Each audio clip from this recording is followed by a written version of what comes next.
മന്ത്രിയെ വെല്ലുവിളിച്ചു പോകുന്ന ശ്രീറാം ചന്ദ്രശേഖർ, വിശാഖ് സുബ്രഹ്മണ്യത്തിന് ജാമ്യം കിട്ടിയതിൽ വിഷമിക്കുന്ന പുത്രൻ വക്കീൽ, ട്രീസയെ കാണാൻ വരുന്ന മുകുന്ദനെ കണ്ട് അയാളെ തന്റെ ഓഫീസിലേക്ക് വിളിപ്പിക്കുന്ന പുത്രൻ വക്കീൽ. ഇവർ സംസാരിക്കുന്നതിനിടയിൽ അവിടേക്ക് വരുന്ന ട്രീസ.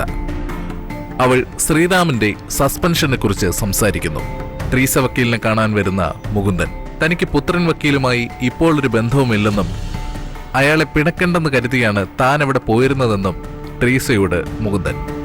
അന്വേഷണ ഉദ്യോഗസ്ഥന്റെ പദവിയിൽ നിന്ന് ഒഴിവാക്കിയതിൽ വിഷമിക്കുന്ന ശ്രീറാം. അയാളെ ആശ്വസിപ്പിക്കുന്ന SP.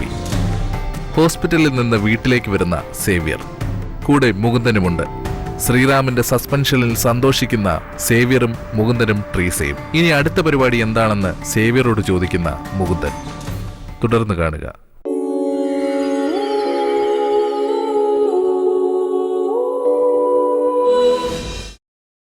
എന്താ തൻ്റെ പ്ലാൻ? ഞാൻ കുറച്ച് ദിവസമായിട്ട് ചോദിക്കാനിരിക്കുകയായിരുന്നു. എന്താ തൻ്റെ പ്ലാൻ? എന്ത് പ്ലാൻ? 6.5 കോടി എന്നാ ഞാൻ കേട്ടത്. അതോ അതിലും കുറച്ചുകൂടെ കിട്ടുമായിരിക്കും അല്ലയോ? ഏത്? അല്ല, ആ കേസ് കഴിഞ്ഞേ ഇങ്ങോട്ട് കയ്യിലേക്ക് കിട്ടുന്ന സംഖ്യ. അത് കുറച്ച് തുകയുണ്ട്. അതേ, അത്രയും തുക കയ്യിലോട്ട് കിട്ടുമ്പോൾ അത് കൃത്യമായിട്ട് ഇൻവെസ്റ്റ് ചെയ്യണം, അല്ലേ പണി പാളും. ഞാൻ തന്നോടെല്ലാം വിശദമായിട്ട് പറഞ്ഞു തരാം. തനിക്ക് ഈ കാര്യത്തിലൊന്നും വലിയ പിടിപാടില്ലല്ലോ. നോക്കാം എന്തെങ്കിലും. എടോ, പൈസ എങ്ങനെയാ ചെലവാക്കുക എന്നറിയുന്നത് ഒരു കലയാ. അല്ലാതെ PP വായിക്കുന്നത് ചെണ്ടക്കോല് തട്ടുന്നത് മാത്രമല്ല കല. ഇതാണ് ശരിയായ കല, ഉദാത്തമായ കല. മനസ്സിലായോ? ഇനി നോക്കിയേ, ഈ പൈസ എന്ന് പറയുന്നത് വെറും പേപ്പറാ. ഗാന്ധി അപ്പൂപ്പന്റെ പടം അടിച്ചു വിട്ട കുറെ കടലാസ്. പക്ഷേ അത് ശരിയാമണ്ണം അറിഞ്ഞും കണ്ടും ഉപയോഗിക്കുമ്പോഴാണ് അതിന് വാല്യൂ ഉണ്ടാവുന്നത്. മനസ്സിലായോ? അതൊക്കെ എനിക്കറിയാം. തനിക്ക് ഒരു ചുക്കും അറിയത്തില്ല. എന്തോന്നറിയാവുന്ന റിയൽ എസ്റ്റേറ്റ്, ഗോൾഡ്, പല ബാങ്ക് സ്കീമുകൾ, മറ്റേത് മറിച്ചേത്, അങ്ങനെ പല ജാതി ഏർപ്പാടുകളാ. ഒന്നിനും കൊണ്ട് തല വെച്ച് കളയരുത്. ചിലര് കുറെ മഞ്ഞപ്പലഹാരം വാങ്ങിച്ച് ബാങ്ക് ലോക്കറിലോട്ട് വയ്ക്കും. എന്താ പ്രയോജനം? ഇടയ്ക്കിടയ്ക്ക് പോയി തുറന്നു നോക്കി തൊഴുതിട്ട് പോരാ. എത്ര കൂടിയാലും ഇത്രയ്ക്കൊക്കെ അല്ലേ ഉള്ളൂ. ഒരു റെയ്ഡ് വന്നാ തീർന്നില്ലേ? കണക്കായി, കാര്യമായി, ഇൻകം ടാക്സ് ഒന്ന് കൊണ്ടുപോയിന്ന് വരും. പിന്നെ റിയൽ എസ്റ്റേറ്റ് സംഗതി പണ്ടൊക്കെ ഇച്ചിരി മെച്ചമായിരുന്നു. എന്നാ ഇപ്പോ നടന്നു. ലോട്ടറി എടുക്കുന്ന പോലെ വല്ലവനും വന്ന് വേസ്റ്റ് തട്ടാനും വിളിക്കിറങ്ങാനും ഒരു സ്ഥലം, അത്രേ ഉള്ളൂ ഇപ്പോ. എന്നാൽ അതുപോലെയല്ല ഹോട്ടൽ ബിസിനസ്. ഹോട്ടൽ ബിസിനസ്സോ? വെറും തുക്കട ഹോട്ടലല്ല, 5 സ്റ്റാർ ഹോട്ടൽ. എന്നാലല്ലേ ബാർ തുടങ്ങാൻ പറ്റൂ.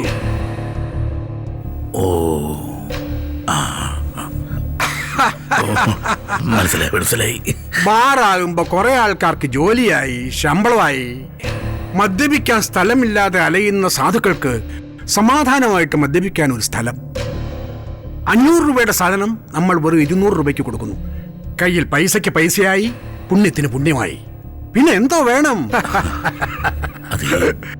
5 സ്റ്റാർ ഹോട്ടൽ എന്നൊക്കെ പറഞ്ഞാൽ അതിലൊക്കെ ഒരുപാട് തുകയാവത്തില്ലയോ? എടോ, അതിന് താൻ ഒറ്റയ്ക്കല്ലല്ലോ, ഞാനും കൂടാം.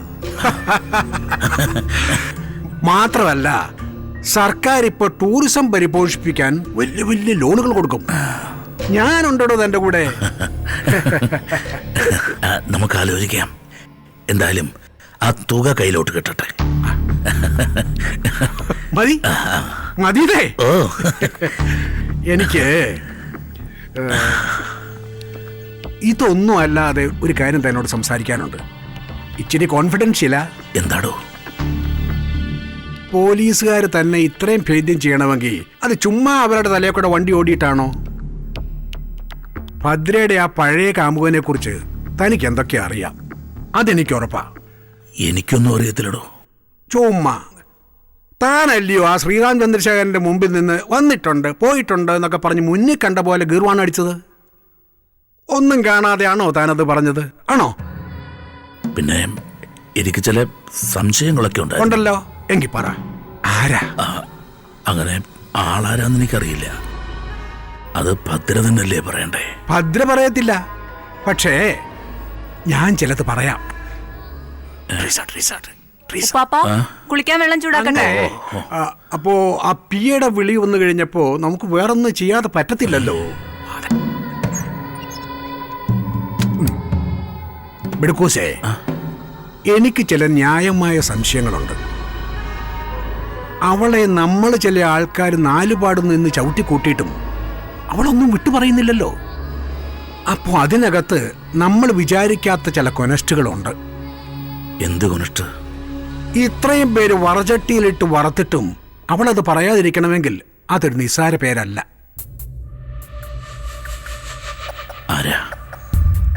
ആരാന്നാ തന്റെ സംശയം? അതൊക്കെ ഉണ്ട്.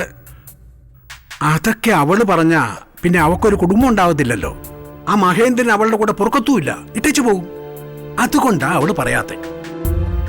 എടോ, വഴിയെ പോകുന്നവനോ അന്യനാട്ടുകാരനോ ആയിരുന്നെങ്കിൽ അങ്ങനെ കണ്ണടച്ചേനെ. പക്ഷേ സ്വന്തം അനിയനാണ് വേല വെച്ചതെന്ന് അറിഞ്ഞാ അങ്ങാർക്ക് സഹിക്കാൻ പറ്റുമോ? താൻ പറ. അനിയനോ? അതേടോ, മഹേന്ദ്രന്റെ അനിയനില്ലേ, നമ്മുടെ ആട്ടക്കാരിയായിട്ട് മരിച്ചുപോയ കെട്ടിയവൻ, ഒരു രവീന്ദ്രൻ. എന്നേടോ, ഇതെനിക്ക് ഇപ്പൊ തോന്നിയ സംശയമല്ല, പണ്ടേ എന്റെ മനസ്സിലുള്ളതാ. അതിപ്പോ കുറച്ചുകൂടെ ഉറച്ചു. എടോ, ഭദ്രി കൊട്ടേഷൻ ഒപ്പിച്ചത് തിരൂര് വെച്ചാന്നല്ലേ താൻ പറഞ്ഞത്? അതേടോ, തിരൂരും തിരുവനന്തപുരം തമ്മിൽ എന്തുകൊണ്ട് വ്യത്യാസം? ഒരു രാത്രി യാത്രയുടെ ദൂരമല്ലേ ഉള്ളൂ. അവൻ പോയി കാണും രാത്രിക്ക് രാത്രി. എന്റെ സംശയമാന്നേ. അത് അല്ല, പണ്ട് തൊട്ടേ ഇവൾക്ക് അങ്ങോട്ടും അങ്ങേർക്ക് ഇങ്ങോട്ടും ഒരു സൈഡ് വലിവ് തോന്നിയിട്ടുള്ളതാ. ഇതുവല്ലോ മഹേന്ദ്രൻ അറിയാമോ? അങ്ങേർക്ക് അറിയത്തില്ല, പക്ഷെ ശ്രീദേവിക്ക് അറിയാവോ എന്ന് എനിക്കൊരു ഡൗട്ട്. അയാൾ ആക്സിഡന്റിൽ പോയതാണോ അതോ കൊന്നതാണോ എന്നൊക്കെ ആൾക്കാർ പറയുന്നുണ്ട്. ശരിക്കും അതൊരു ആത്മഹത്യയാണെന്നാ എനിക്ക് തോന്നുന്നേ. ഉറപ്പാണോ എന്ന് ചോദിച്ചാ എന്റെ സംശയ. പക്ഷെ എന്റെ സംശയങ്ങളൊന്നും അത്തരം വെറും സംശയങ്ങളായിട്ടില്ല ഇതുവരെ. ആശാൻ പറഞ്ഞത് കേൾക്കുമ്പോ എനിക്കും ഇപ്പൊ അങ്ങനെ തോന്നുന്നു. ഇതങ്ങനെ വരാനേ വഴിയുള്ളൂ. താനെന്തിനാ അതൊക്കെ മനസ്സിൽ വെച്ചോണ്ടിരിക്കുന്നത്? ഇതൊക്കെ പോലീസിനോട് പോയി പറ. കാര്യങ്ങൾക്കൊക്കെ ഒരു തീർപ്പാവട്ടെ. താനിപ്പൊ തന്നെ ശ്രീറാമിനെ വിളിച്ച കാര്യം പറ. അങ്ങനെ പോലീസ് പോയി പറയണമെങ്കിൽ അതിനെന്തെങ്കിലും തെളിവും സാക്ഷികളും ഒക്കെ വേണ്ടേ? ഇതിപ്പോ എനിക്ക് വെളിപാട് പോലെ തോന്നിയൊരു സംശയം. എന്നാലും ആ ഗിഫ്റ്റേ, മറ്റേ ഡയമണ്ടേ, അതാര് കൊണ്ടുവന്ന് വെച്ചു? 5-8 ലക്ഷം രൂപ വില വരുന്ന ആ സാധനം ആര് കൊണ്ടുവന്ന് വെച്ചു? മരിച്ചുപോയവർ എന്തായാലും ഡയമണ്ട് കൊണ്ട് വയ്ക്കത്തില്ലല്ലോ. അതാ ഒരു സംശയം. ഇതൊന്നുകൂടി ഒന്ന് ആലോചിക്കേണ്ട വിഷയമാണ്. മൊത്തം ദുരൂഹതകളാണല്ലോ, കൺഫ്യൂഷൻ. ആരെ വിളിക്കുന്നേ? അഴകിയ കരളെ തുറക്കത്തില്ല. ഏത് കോന്തണ ഇത് അടച്ചേ? അറിഞ്ഞോടി, കൊടമ്പുള്ളി ഇട്ട് മീൻകറി ഉണ്ടാക്കി വെച്ചിട്ടുണ്ടെന്നോ? ഞാൻ എങ്ങനെ ഇപ്പൊ അങ്ങോട്ട് വരുന്ന കരളെ? എന്നാ ചെയ്യാനാ? വേറെ സ്ഥലത്ത് ഇരിക്കില്ലയോ? വേണ്ടേ?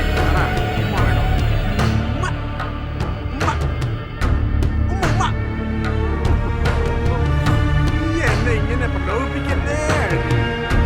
നിർബന്ധമാണെങ്കിലേ രാത്രി ഒരു 12 മണിക്ക് ഇരുട്ട് കൊണ്ട് ഞാനങ്ങോട്ട് വരാം. എന്താണോ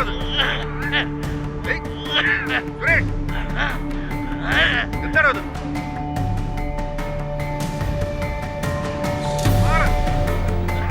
ഇതൊക്കെ അയാൾ ഷൂട്ട് ചെയ്ത് വെച്ചിരുന്നാണോ? ശരിക്കും ഉള്ളതാ? അതെ സർ. ഇത് ഗ്രാഫിക്സും മോർഫിംഗും ഒന്നും അല്ലല്ലോ? അല്ല സർ. ആണെങ്കിൽ അഫക്റ്റഡ് പാർട്ടീസ് നിഷേധിക്കണ്ടേ? നമുക്ക് ഏത് രീതിയിലും ചെക്ക് ചെയ്യാമല്ലോ. അപ്പോ ഇതയാൾ മനഃപൂർവ്വം കൊണ്ട് ഇടിച്ചതാണല്ലേ കേസിൽ നിന്ന് രക്ഷപ്പെടാൻ? അതെ സർ. ശ്രീറാമിന്റെ കാര്യം സേഫായോ? അതെ സർ. എന്താ സംഭവിച്ചത്? ശ്രീറാം വളരെ ഇന്റലിജന്റ് ആയിട്ടുള്ള ഒരു പോലീസ് ഓഫീസറാണ്. എന്റെ കരിയറിൽ ഞാൻ ഇന്നുവരെ പരിചയപ്പെട്ടുള്ളത് വെച്ച് ഏറ്റവും കമ്മിറ്റഡ് ആയിട്ടുള്ള ഓഫീസറാ. അയാൾ ഇങ്ങനെയൊന്നും ചെയ്യില്ല എന്ന് എനിക്ക് ആദ്യമേ അറിയാമായിരുന്നു. സേവ്യറെ ആ ബംഗ്ലാവിൽ കൊണ്ടുപോയതിനു ശേഷമുള്ള എല്ലാ ആക്ടിവിറ്റീസും അയാൾ റെക്കോർഡ് ചെയ്ത് വച്ചിട്ടുണ്ടായിരുന്നു. അയാളുടെ കേസ് ഡയറി ഞാൻ പരിശോധിച്ചു. എല്ലാ ഇൻട്രാഗേഷൻസും ഫൈൻഡിങ്സും അയാൾ കൃത്യമായി ഡോക്യുമെന്റ് ചെയ്ത് വച്ചിട്ടുണ്ടായിരുന്നു. അപ്പോ ഈ SP റിപ്പോർട്ടിൽ അയാളെ കുറുക്കാനുള്ള ഒന്നുമില്ലേ? ഇല്ല സർ, ഒന്നുമില്ല. മാക്സിമം ചെയ്യാവുന്നത് ഒരാളെ കസ്റ്റഡിയിൽ എടുക്കുമ്പോൾ പാലിക്കേണ്ട ചില പ്രോസസ്സ് അത് കൃത്യമായി ചെയ്തില്ലെന്ന് കാണിച്ച് ചെറിയൊരു വാണിങ്, അത്രേ ഉള്ളൂ. എന്നാലും ഇതൊരു കൊലച്ചതിയായി പോയല്ലോ. സാർ എന്തിനാ സാർ ഇത്രയും വിഷമിക്കുന്നത്? അത്ര ഇന്റഗ്രിറ്റി ഉള്ള ഒരു പോലീസ് ഓഫീസറാണ് ശ്രീറാം. ഇന്റഗ്രിറ്റി ആർക്ക് വേണം ഈ ഇന്റഗ്രിറ്റി? ഞാനൊരു കാര്യം ചോദിക്കട്ടെ സാർ, ശ്രീറാം തിരിച്ചു കയറുമ്പോ ഈ സസ്പെൻഷന്റെ കാരണം പറഞ്ഞ് അയാളെ ജൂഡ് സേവർ കേസിൽ നിന്ന് എടുത്ത് മാറ്റിയാലോ? അത് വേണ്ട സർ. ഒന്നാമത് മീഡിയക്കാർ വെറുതെ ഇരിക്കില്ല. പിന്നെ ഈ കേസ് ഞാൻ സ്റ്റഡി ചെയ്തപ്പോൾ എനിക്ക് മനസ്സിലായത് it's A very strange case. ഒരുപാട് ലേയേഴ്സ് ഉള്ള, ഒരുപാട് പേരുടെ ഇൻവോൾവ്മെന്റ് ഉള്ള ഒരു അപൂർവ കേസ്. ഈ കേസിൽ ശ്രീറാം ലക്ഷ്യത്തോട് ഏതാണ്ട് അടുത്തതുമാണ്. അയാൾക്കത് പ്രൂവ് ചെയ്യാൻ കഴിഞ്ഞാൽ നമ്മുടെ ഫോഴ്സിനും ഗവൺമെന്റിനും അതൊരു വലിയ അച്ചീവ്മെന്റ് ആയിരിക്കും. ഇയാളല്ലാതെ ഈ കേസ് അന്വേഷിക്കാൻ ഡിപ്പാർട്ട്മെന്റിൽ വേറെ ഓഫീസർ ഉണ്ടെന്ന് എനിക്ക് തോന്നുന്നില്ല. വല്ല CBI-കാരും വന്ന് എന്തിനാ സാർ ആ ക്രെഡിറ്റ് അടിച്ചോണ്ട് പോകുന്നത്? താങ്കൾ പറയുന്നത് ശ്രീറാം ഈ കേസ് അന്വേഷിക്കട്ടെ. ശ്രീറാമാണ് ഈ കേസ് അന്വേഷിക്കാൻ എല്ലാ തരത്തിലും യോഗ്യൻ. എന്റെ കമന്റ് ഈ റിപ്പോർട്ടിലുണ്ട്. കപ്പിനും ലിപ്പിനും ഇടയിൽ വെച്ച് അയാളെ ഈ മിഷനിൽ നിന്ന് പിൻവലിക്കാന്ന് വെച്ചാല് it's not fair sir. Sir ഒരു പ്രസ് മീറ്റ് അറേഞ്ച് ചെയ്യും, എന്നിട്ട് ഈ റിപ്പോർട്ട് പ്രസ് മീറ്റിൽ വെക്കാം. അല്ലാതെ ഇപ്പോ എന്താ ചെയ്യാൻ പറ്റുക? Okay sir, okay.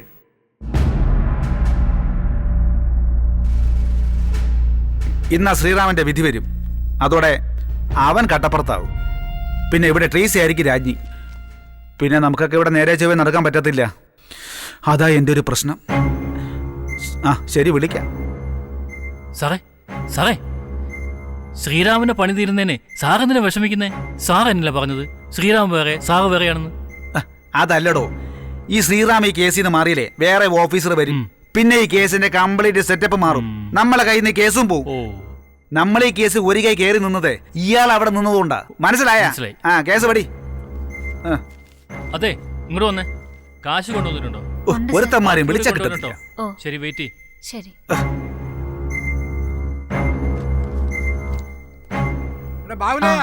ഇന്നല്ലേ ഉത്സവം? ഒരു 150-300 പേർക്കുള്ള പാർട്ടി അറേഞ്ച് ചെയ്തോ? ബീഫ്, ചിക്കൻ, മാട, കോട എല്ലാം വേണം. വെക്കാണേ ട്രീസമോളെ. ഇന്ന് മറ്റവനെ തെക്കോട്ടെടുക്കുന്ന ദിവസമല്ലയോ? DGPയുടെ റിപ്പോർട്ട് ഇന്ന് പുറത്തു വരും. വീട്ടിലിരുന്നിട്ട് എനിക്കങ്ങ് ഇരിക്കപ്രതിയില്ല. അതാ നേരത്തെ കാലത്ത് ഇനി പോന്നേ. എങ്ങനെയാ എല്ലാം കഴിഞ്ഞ് നമുക്ക് അവനെ ഒന്ന് കാണാൻ പോകണ്ടായോ? റീത്തും ഒക്കെ വെച്ച് നമുക്കൊരു സല്യൂട്ട് കൊടുക്കണം. അവന്റെ ഒടുക്കത്തെ ഒരു അർമാദിപ്പ്, അവന്റെ ഒരു വെള്ള ഷർട്ടും കാക്കി പാൻസും അനാവശ്യമായിട്ടുള്ള ചോദ്യങ്ങളും. ഞാനേ മിനിസ്റ്ററെ ഒന്ന് വിളിക്കട്ടെ.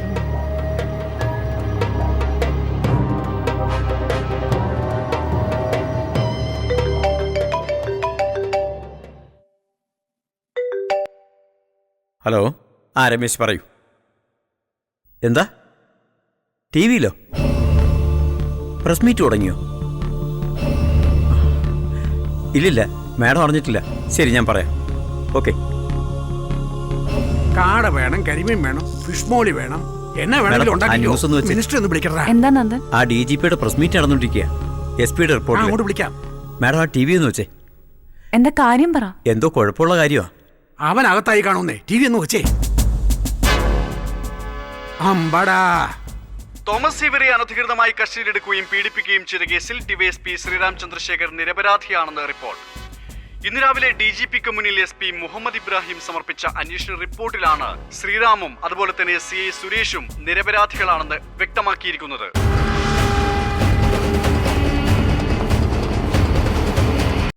ഇന്ന് രാവിലെ DGPക്ക് മുന്നിൽ SP മുഹമ്മദ് ഇബ്രാഹിം സമർപ്പിച്ച അന്വേഷണ റിപ്പോർട്ടിലാണ് ശ്രീറാമും അതുപോലെ തന്നെ CI സുരേഷും നിരപരാധികളാണെന്ന് വ്യക്തമാക്കിയിരിക്കുന്നത്.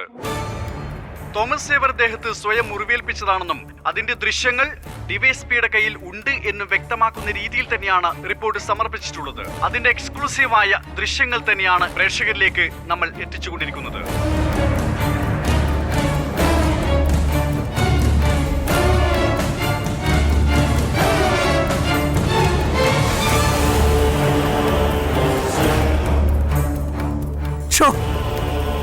ഇതൊരുമാതിരി തലതെറിഞ്ഞ ഏർപ്പാടായിപ്പോയല്ലോ.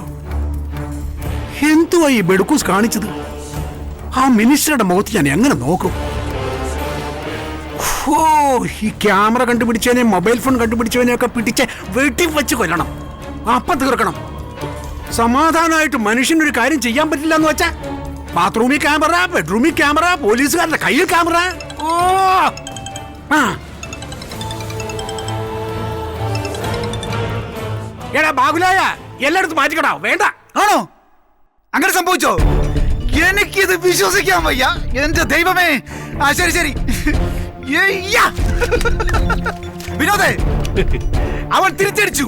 അവള് തീർന്നു. സാറിന്റെ ഭാര്യ അഡ്വക്കേറ്റ് ട്രീസ. അവളെ ശവപ്പെട്ടിൽ അവൾ തന്നെ ആണിയടിച്ചു. ശ്രീരാമചന്ദ്രശേഖരൻ വിജയിച്ചു. വാ നമുക്ക് ആഘോഷിക്കാം. വാ നമുക്ക് ആഘോഷിക്കാം. വാ.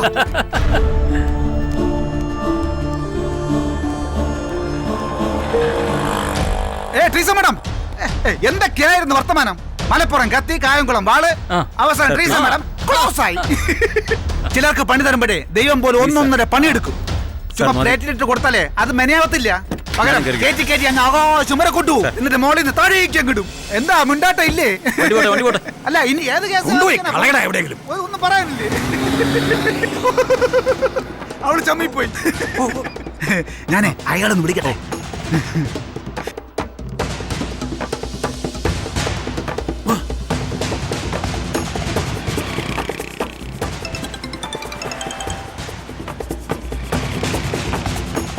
ഹലോ. എവിടെയാ? ഞാനിവിടെ ഇല്ല. ഇവിടെ ആറ്റിങ്കലിൽ വള്ളംകളി നടക്കുന്നു. അവിടെ വള്ളംകളിയോ? അറിഞ്ഞോ? ശ്രീറാം കേസിന്റെ കാര്യങ്ങളൊക്കെ അറിഞ്ഞോ? എന്നാ പറ്റി? അത് വളഞ്ഞു കുത്തി. ട്രീസയുടെ കയ്യിൽ നിന്ന് കേസ് പോയി. എല്ലാ ഉപ്പപ്പഴയും മോളെ കള്ളക്കളിയായിരുന്നു. അതെനിക്ക് അപ്പോഴേ മനസ്സിലായി. ഞാൻ പറഞ്ഞതല്ലേ, അവളി കാണിക്കുന്ന കാട്ടായൊക്കെ. തന്നെ നീ അല്ലയോടാ പുത്രൻ? എന്റെ പുത്രൻ ഞാൻ വിളിക്കാം. ഇവിടെ ഫൈനൽസ് നല്ല ആവേശമായിട്ട് നടന്നുകൊണ്ടിരിക്കുക. ഞാൻ വിളിക്കാം. ഓക്കെ, നടക്കട്ടെ. അവളുടെ ജൂനിയർ നന്ദനെ ഒന്ന് ആക്രമിച്ചിട്ട് നീ ഓഫീസിൽ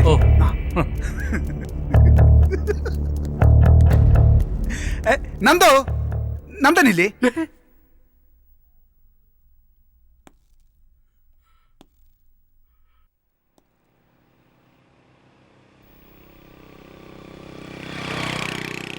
വള്ളംകളി എപ്പം തീരും?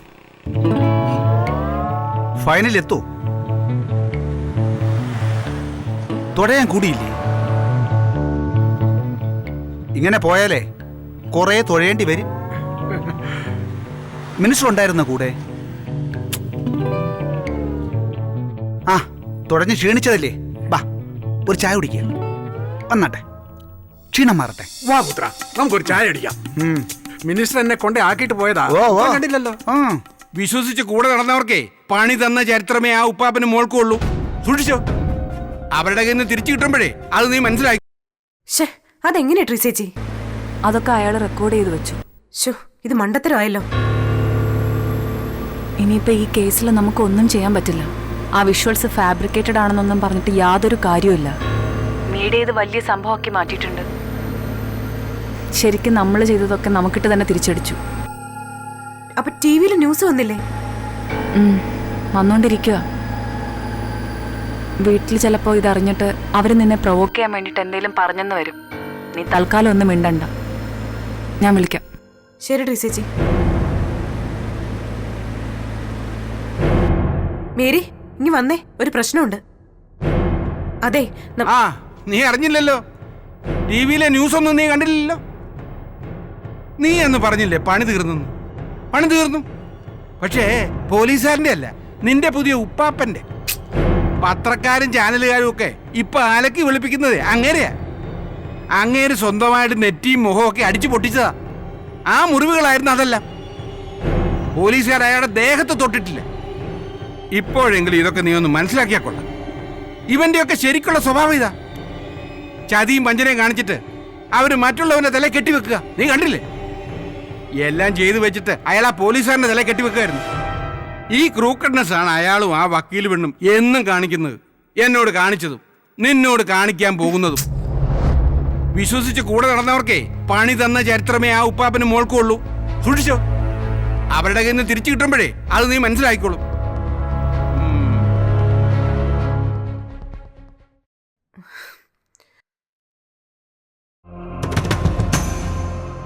മേരി ഇങ്ങ് വന്നേ.